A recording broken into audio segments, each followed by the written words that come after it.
ब्रोइलरको मासु बनाउँदैछु। मसला पकाए, मिक्सरमा अलि पानी हालेर गिलो गिलो बनाइदिरहेछ छोरीले। अब चिसो पनि भर्छ है।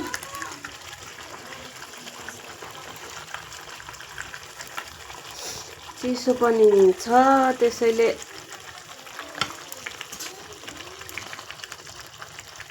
मासु पाक्दैछ। साथीहरू खाने भ्याउनु है त।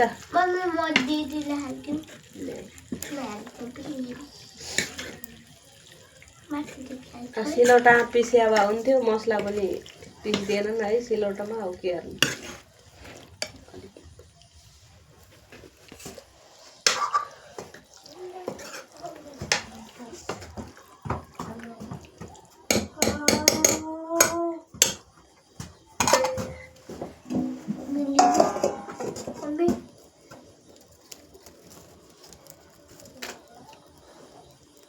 हाम्रो रेडी भयो साथीहरू है त।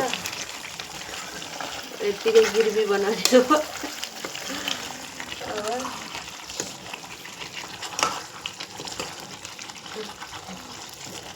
देख्नमा त बास पनि राम्रो आएको छ है, मिठो लागेको छ। कस्तो हुन्छ खाना आउनुहोस्। By by.